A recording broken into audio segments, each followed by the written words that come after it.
Discovery Weekly. Welcome to Discovery Weekly.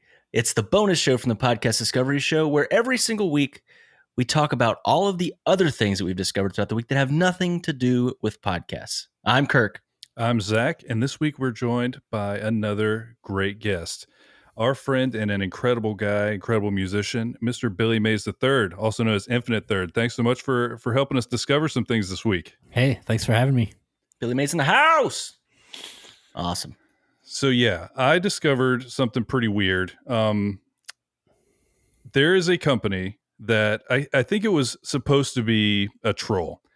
They created a company. Well, I don't think it was actually a company. They created something called Blue Check Homes. So the premise was what you would do is get Twitter verified on your house. So if you've ever read anything about how Twitter verifies, it's very odd. There's a lot of weird stipulations, but then you get that little blue check mark by your name on your Twitter profile. And there's a company in San Francisco. One of us in this group has a blue check, correct? Yes, I think so. And I mean, spoiler alert, it's not Kirk and I. Hey, I'll let you guys into the private blue check parties next time. Okay. Next time we have one. Oh wait, is it like the Illuminati? Oh yeah, that's pretty cool. You don't want to know what I had to do to get one. But yeah, they started this whole thing, and they just posted on socials. You can get a verified badge crest on your Bay Area home if you're an influencer, public figure, or represent a brand. And then the website is Blue Check Homes. So literally, it's this little plaque that you would put on the front of your house that has a blue check mark on it. And I think that I got to get one of these. The entire premise was a troll. So like I think that it started from, she read what it took to be verified on Twitter. And it was kind of ludicrous in general, some of the stipulations. She's like, what if we did this for houses and put this thing out? And it was a joke. The whole thing was fake. She made a fake website, did everything, and they got 495 applicants to try and get this fake thing on their thing. And I think it included like a $3,000 fee to get this plaque on your house. And of course, people decided they would pay it. Of course. Yeah. No. Yes. Of course that this happened, and I mean it was in San Francisco too. But so basically, she did all of this stuff and started going through it. And then people went for it. And so then it became this whole thing, because then people started getting upset like, oh, is this look how stupid these startups are in San Francisco. And, everybody just got all in an uproar about the wrong things, because she was literally trying to make a statement about the whole like verified thing. But then it gets into, there was kind of some stuff that she based this on. And there was something called, there was a symbol called a bend sinister. That was something that was during the Victorian era, like houses there, that they would put symbols up on the front of a house. But one of them, it's like here, I'll show this to chat as well. One of them, they have like a little shield like this with a purple stripe through it. So it looks like just like a shield and a purple stripe. But what that meant was that there was an illegitimate child there. Mm-hmm. And like, what the heck? It's like, who thought to come up with these weird, it's like a scarlet letter for your house. Yeah, weird, very personal little plaques. But they think that in the end they did this just for the look of it, because you could get just like this, like what do they call them, coat of arms on your house and things like that. And so people were just doing it. But then they get into all of this like breakdown of the house. So here's something that this is their website. Blue Check Homes uses a mix of internal signals to evaluate the authenticity of a given homeowner. We also assess a range of signals associated with third-party public resources. And like, they have all this crazy stuff that made you think it was real. But basically, here's how you have to prove it. You must be a homeowner who's also a thought leader, for instance, or identify yourself as an athlete or a member of a professional esports league who's been featured in gaming publications like Kotaku, Polygon, or IGN. Are you a famous actor desiring to own one of these crests? Well, unless you have at least 5 production credits on your IMDb profile, too bad. And so this whole thing, it like seems like a troll, but it kind of picked up. And so it reminded me of that. You remember that app that was on the iPhone for a minute that cost like $5,000? It was literally just like a giant diamond. Mm-hmm. It was just like the badge, right? Is like all it was. basically? There was nothing to it. It literally was just there, but only people who could afford to spend stupid money on an application could say like, "Hey, look at this. You see how?" Because I never got. Okay, what kind of message do you think this is sending? If this thing were real, the blue check mark house thing was real, what do people think they're putting out there? You know what I mean? What would be the desire? I don't get it. Like, I don't get why you would inquire on it. Aside, now I would get it more now.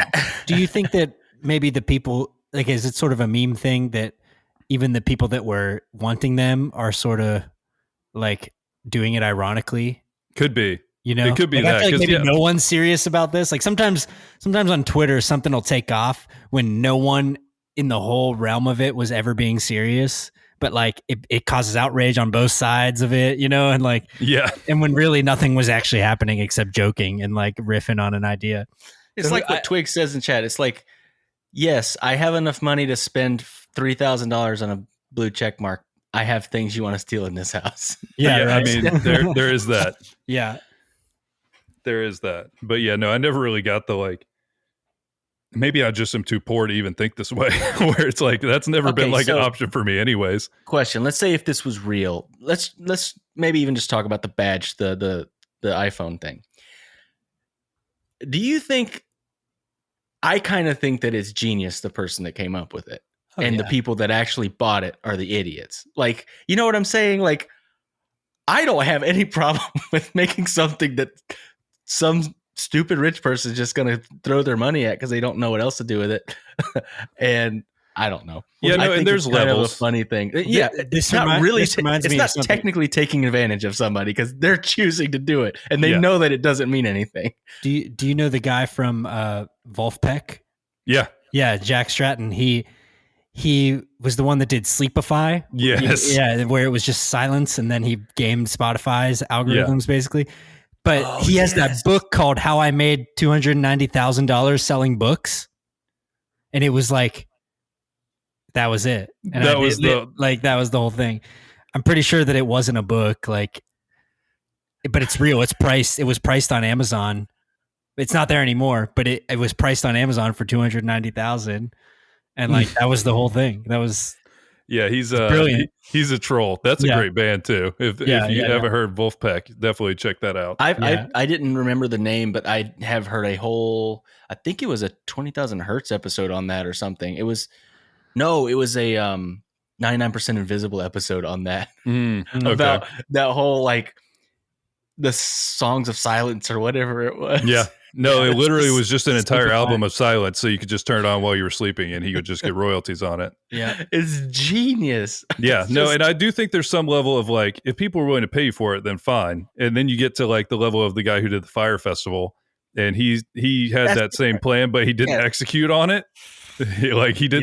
He set up like a shanty town that looked like a FEMA camp that essentially was supposed to be what you were going to. See, that's different. That's not delivering different. What you promised. Yeah. The other stuff is like, this is what you're getting. Do you want to pay this much amount of money? It's your choice. And then they do. That's a different thing. Yeah, that's their own bad judgment. That's their they own. weren't It's lied like to. buying a $500 t-shirt, you know, like exactly. There's nothing, they weren't lied you're to. not getting ripped off. You're doing it because you know what you're doing and you want that thing. So we inadvertently did make the right choice on segues, because this next thing is all about gaming the system in a completely legal and genius way.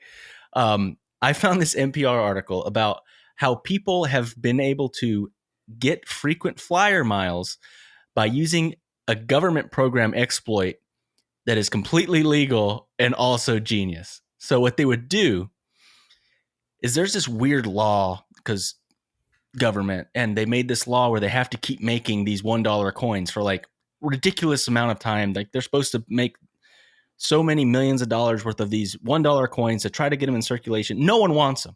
So it never really stuck. And they still, like, they signed a thing. It's in law that they have to keep making it. It's real stupid. But what people figured out is you could order these from the mint. They would ship them to you for free. So you were paying $1 to get $1.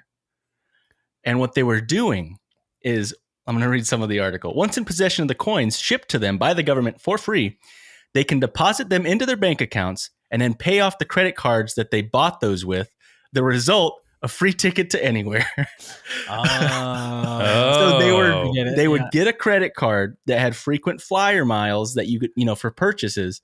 They would buy the coins. All these coins, $1 to $1, immediately put it in their bank account, pay off that credit card, get the freaking flyer miles. That's amazing. That's like a dream to discover that. It's genius. It's genius. So I want to read a little bit more about it because it is actually kind of crazy how much these people did with it. Here's somebody that has done it. He said, we've used them to go on trips around the world, says Jane Liao, a 35-year-old public health researcher and science writer in San Francisco. She says she and her husband, who use a variety of tricks for earning miles, are planning trips to Greece and Turkey, all on miles and points. And then they talk a little bit more about like the law and stuff that's just so stupid. It says the mountain of coins is the unintended result of a 2005 act of Congress.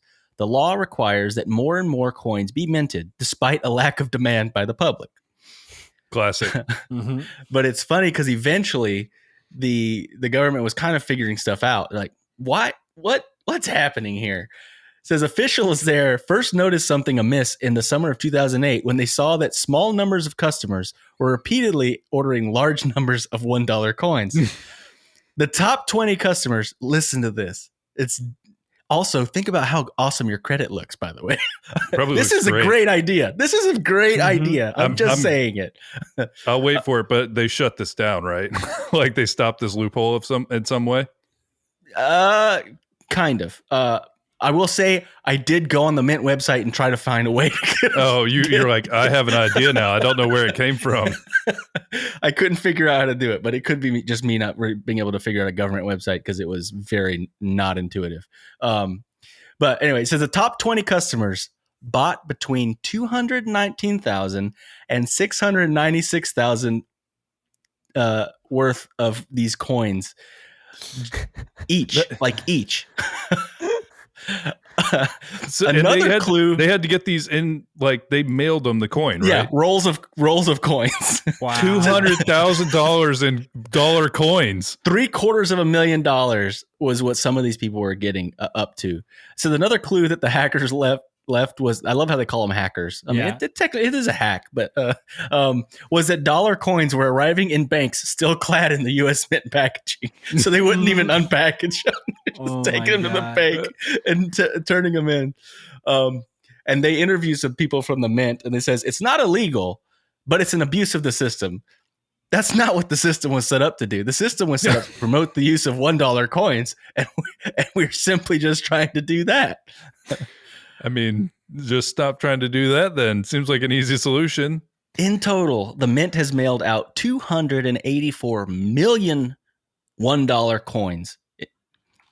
Wow. 284 million. And I literally can't remember the last time I saw a dollar coin. The only time I ever see it is when I go get my car washed at like these places, and you put the dollar in and it gives you the freaking Sacagawea coins that you can use. Wait, so this was like this happened recently, like some of this was up to 2010. It's not okay. So you discovered this in the deep cuts. Yes. Okay. Yes. Because I was gonna say, man, like, can't they do our stimulus through these coins or something? Yeah, if you really need to get the coins going, just send everybody coins now. Yeah. Yeah. The article ends with this journalist that has done this in the past. He says, "I'm not a heavy hitter as other people are. I've ordered probably maybe between $30,000 or $40,000 worth. Not a heavy hitter, okay." He says he's got a few million miles still to be able to use to go on trips, and he says, "Me and my wife are going to Singapore, Australia, and Malaysia this year." Mm-hmm. It's such a good idea, and also the best way to fix your credit. The best way to fix your credit: $1 billion coins. Oh, it's not illegal. I'm not saying it's illegal. What they ended up having to do is they made it a minimum where you can only, or a maximum, you can only get $1,000 worth of them per like month or quarter or something like that. Do it. These people made it their full-time job. I honestly, I think deal with coins. Can probably still do this. I think you can still do this. I bet you money they're still trying to get rid of these stupid coins because there is so many. Like I saw pictures of the warehouses, and And when I went to the Mint, and they're still making them. They're making them now. So why are they still making them? That's ridiculous. Because government do. Yeah, It's I just guess. stupid. Yeah, I guess. But like, I looked up at some point why there was like a coin shortage. Like, did you guys notice that? They were, I mean, for obvious reasons, they should be probably asking you to not do cash, because then you can just do a card and you don't have to interact with people during a pandemic. You go to the gas station, they were like, no cash. Yeah, no, and I think it really just came down to people weren't spending cash, and so it kind of just like doubled up on itself. And so people weren't using their cash, they weren't getting change, they weren't spending change, and so it just kind of kept going down and down and down. And then it makes no sense to really do it at this point. I think people are going to start like trying to figure out how to better do completely like contactless payment for the future anyways. Mm-hmm. I know this is maybe not something to talk about here because I don't know the answer, and you guys probably don't either, but isn't it technically illegal to sell something and not accept cash, like as a store? Because it's like, that's the whole historically maybe thing, right? You know what I mean? Like historically maybe, but this is new stuff. I mean, technically, if they were to like sue you, No, I'm talking about. I'm not talking about a shortage. I understand because of the shortages, but like I've gone to places where they won't accept cash now at all, and I'm talking about before COVID. I'm not talking about specifically COVID. Like I think Armature Works, they don't take cash anywhere, at all those places. And I was like, wait, is that okay? like this is monies. This is my monies. It's probably not like a law or something. It's probably like they used to probably take gold blocks, and then they were just like, well, we don't take gold blocks anymore. Yeah. I don't know. Yeah, I don't want your gold brick. Yeah, it's like I don't know what to do with this. You need to take this away. Yeah. But like, yeah, that's essentially what's happening though, because probably within our lifetimes, cash isn't going to really be a thing. Oh yeah, because it doesn't really make sense to like, oh, I have this janky piece of paper that has cocaine and like germs all over it that you can have. It's worth $1. I got to make sure to keep it in my wallet. So, damn, maybe this is a good, because I was thinking about what my discovery was this week, and maybe this is a good segue for mine, if that's cool. Do you yeah. want to go? Okay. So I don't know how familiar you guys are with cryptocurrency and stuff like that at all. Just a little bit. Okay. We just started getting Bitcoin into it so what I'm really interested in lately is what's called NFTs, which are it means non-fungible tokens. And the reason it's cool, do you guys know the artist Beeple? I do not. You've definitely seen his work. He's a digital artist. He's been doing daily art for like 10 years. Look him up right now. You'll have seen some. It's always like political, Beeple, Beeple. And there's a lot of like Kim Jong-un like as a baby, and like Trump is like breastfeeding him, like that kind of thing. But and sometimes it's like Mickey Mouse like doing crazy shit, and Shrek. I don't know, like it's just like maximal like I see nonsense. And like you've definitely seen some pieces get shared. He's very famous like for that reason, but like not everyone knows his name. So he recently, if you type in Beeple art auction, you'll see just recently, I think it was December of 2020, he did basically an auction, like a very limited auction of digital original art. So like limited edition digital items. And what they do is they put them on the blockchain, which is kind of, it's what I'm learning about basically, is that there's this new thing called NFTs, non-fungible tokens, where you can basically generate your own token, and you can let someone own a piece of digital art, and they own it now. And it's like, it's like traceable and it's immutable. And so he made $3.5 million in this crypto, NFT auction, but he's super famous. So, I don't think that would go for any artist, but he made $3.5 million. I think it was over the course of like a couple days, maybe 3 days. And like, yeah. And he literally registers you on like a blockchain that you own the asset now? Well, so what I think he did is he sort of made these like physical items that like commemorate it. So they were like holographic versions of the art that were just like little screens that play the digital art. Like they just have it there on a screen, but then that is commemorated by like something on the blockchain, like these non-fungible tokens. So that's crazy. So I'm trying to figure out how I can do this, and like I want to have people own my songs in this way. because what I've been learning about it is that basically you can never stop people from sharing music. Like they're not trying to make it so that this person owns it and they can't, like it can't be shared now. And it's just, they're trying to make it so that like that person owns something that will be there forever. It's on the blockchain. Everyone knows that that person owns it right there. It can get printed. It can get shared around. And it doesn't matter. It's like that thing happened back then. That commemoration. It's permanent on the blockchain. Yeah. So from what I heard just yesterday or this week, Mike Shinoda from Linkin Park put a song on an NFT, and I think it went for 10,000 or something. And it was kind of like controversial because now all these people are dipping their toes in. Like it looks like Lil Yachty, the rapper, is doing some stuff like that. Lil Yachty. Yeah. So anyway, that's wild. And I'm looking it up more and more. I'm like, his art's insane, by the way, because I'm just scrolling through and looking over. It's real. It's Beeple really is cool. like nobody goes as hard as Beeple for as long as he has. I think it's like he's done 5,000 pieces over the past 10 years or something like that. It's very cyberpunky. A lot of it, not all of it, but a lot of it. It's really cool. And if you're following him online, you'll notice that like it always goes with what's happening in the news. Like when on the Friday that they declared Joe Biden the president, it was like a picture of the White House, but like a Joe Biden virus was growing on it. Like little like Joe Biden heads were growing all over it. And like, just, it's not really making a statement. It's kind of just illustrating in a funny and like graphic way something that's going on right now. Like they made a Trump like coronavirus, a couple, like there's a couple like that are sort of drawing a comparison between the two. All of this stuff is so interesting to me because like watching everything get turned into blockchains, and then because we were talking just the other week, we talked about Discovery where there's a video game that has a token on it that's literally a tradable token, but it's also the in-game currency. What game? It's called Decentraland. It's VR. Okay. So I tried game. that. I'm on there. Like, oh, are you? You have to make a little MetaMask wallet to be able to get on there. Have you done it? No, I haven't. I actually have it. I don't know much about it, but I have it right here on my toolbar.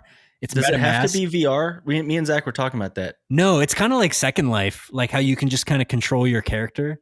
And from what I found, it wasn't that customizable yet, and there wasn't much to do. But I think it's early. But they're planning on it being like you'll own a piece of land in Decentraland, and you'll just own it forever, and like it'll just grow forever. And the earlier cities will be the ones that, or the neighborhoods or whatever you want to call them, will be the ones that'll be like more built prime up. Real estate. Yeah, exactly. And you could sell your Decentraland house someday, and it's on the blockchain. It's there. It's not like some digital thing that, from what I understand, I've been trying to wrap my head around cryptocurrency for, I don't know.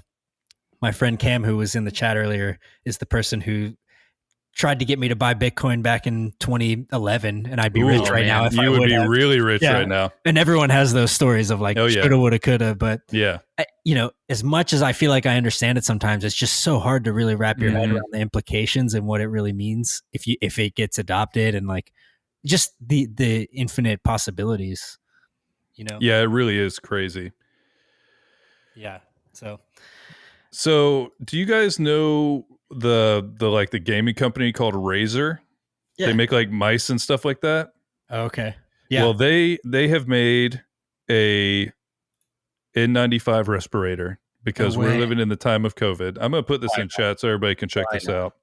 And okay, if you were to know that Razer's making a mask, do you think it's gotta be RGB, right? Yeah. Oh yeah, it has RGB on it. It does. Of course it does. And then it also has everyone immediately guessed it because yes, of course it's going to have that. But literally it also has microphone inside your mask. So it'll like project your voice out. Dude, and then also at night, the thing actually looks pretty freaking awesome. It looks I'm tight. not gonna lie. Scroll down, the LEDs turn on at night. So like light your face up. Okay. And so basically they have this whole video about how, I mean, what it is. Watching the video, everybody is making masks. Like every single company has started making masks because people are buying them. And then so there's some of these companies that are getting very sophisticated with them. And I just thought it was hilarious that a company like Razer would do this. And first of all, it does look cool. I will give them that. How much is it?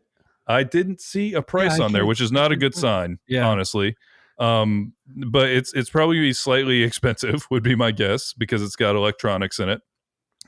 But it does look pretty cool, and Dude, it does point us I'm not towards gonna the lie, I direction want of that we're all thing. It living in looks Blade pretty Runner. cool. Yeah, no, I mean it does look cool. Yeah, it doesn't have a price. It just says notify me when it's available. So it's got to be $200, something like that. Yeah, But so I don't really care about the lights and stuff. I like the fact that it'll project your thing. It also has like a case that it's in that has like the light that disinfects it.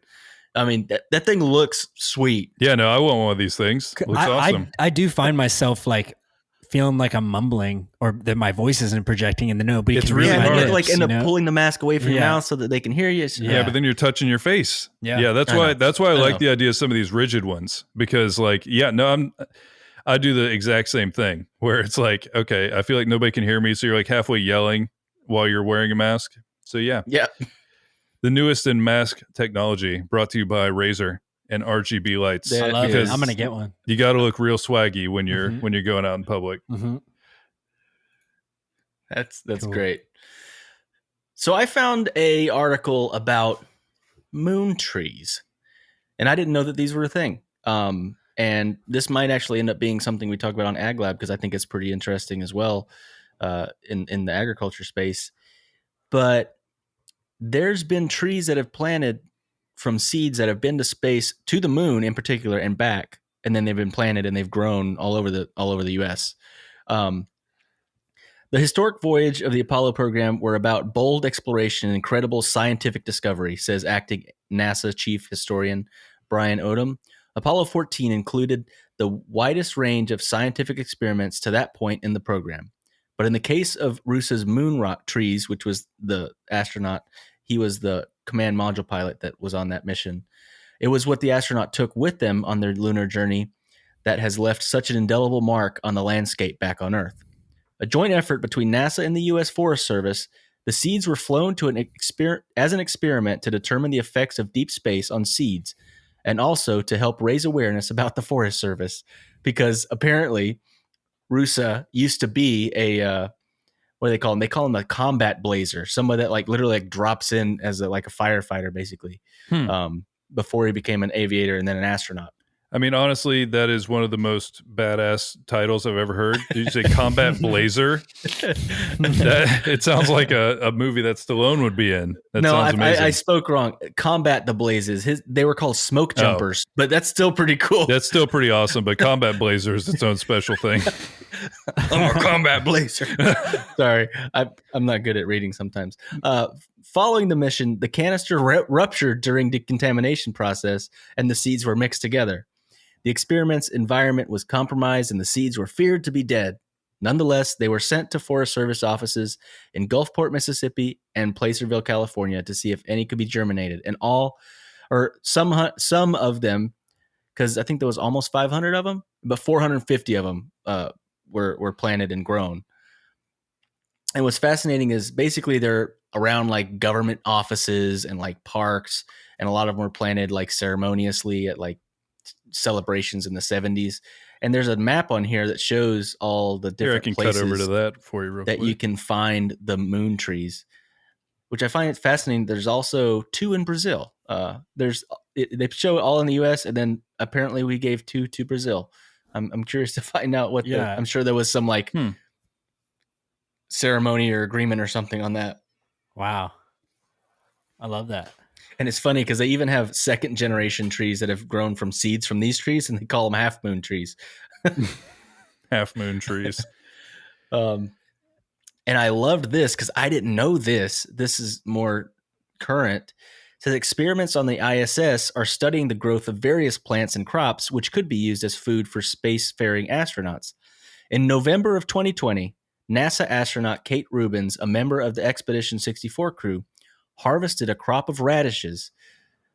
Other crops grown on the space station include red romaine lettuce, Mizuna mustard greens, and zinnia flowers. So they're actively growing stuff on the ISS. I didn't know that. I didn't know they were growing radishes and greens and lettuce on the ISS. That's how you get mutant vegetables that come back and take over our. Well, apparently not, because these trees have been here for like since the late maybe 70s. They're waiting. Maybe we're breathing in that moon dust. And, Yeah, that's what they want what's you to making think. everybody crazy. Have you seen The Happening? That's what's going to happen. Exactly, right? The moon trees are going to get us.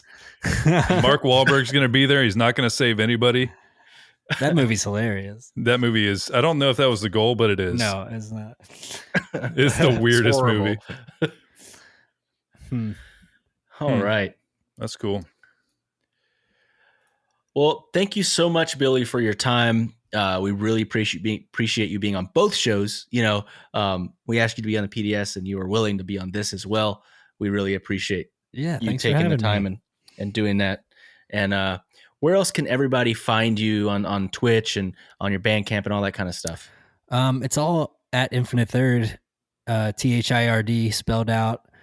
My Twitch channel, Twitter, YouTube, all that stuff. I have a Patreon that's like sort of my private community where I share stuff weekly.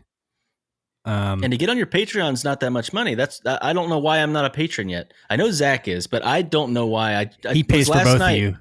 Yep.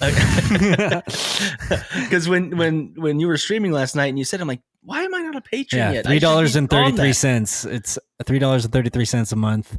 I find it to be a perfect Patreon, number. I'll pay for the subs. Well, no, I'm going to get on your Patreon too. Well, it's not quite $5 a month, and it's not just $1 a month. So that's why I do it.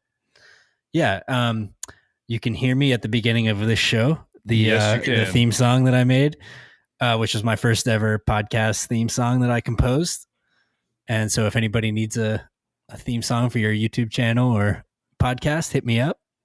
Yeah, flexible rates. Yeah, we could not be more thrilled to be working with Billy in all the ways we do. So if you're ever listening to his music and you want to work with him, reach out. He's a really nice guy. Yeah, and we'll have some of the links to how to contact him in the show notes so that you can get with him or ask him any questions or anything like that. But yeah, guys, Thank you so much. And remember, you can buy a blue check if you live in California, but it's real stupid and don't do it. And also moon trees exist. And I am also forgetting what to say because I don't know what I'm saying because we don't have an end thing to say. I hate this. I love it so much. There's always more to discover. What? No, we don't do that one. He doesn't want to do that one. No, this is so much better. It's not. It's so much worse. How about, but wait, there's more to discover. Oh, man. I'll kick it off. Bye. Peace. Bye, guys. Bye. That was maybe the best ending you've ever done. No, it was definitely not.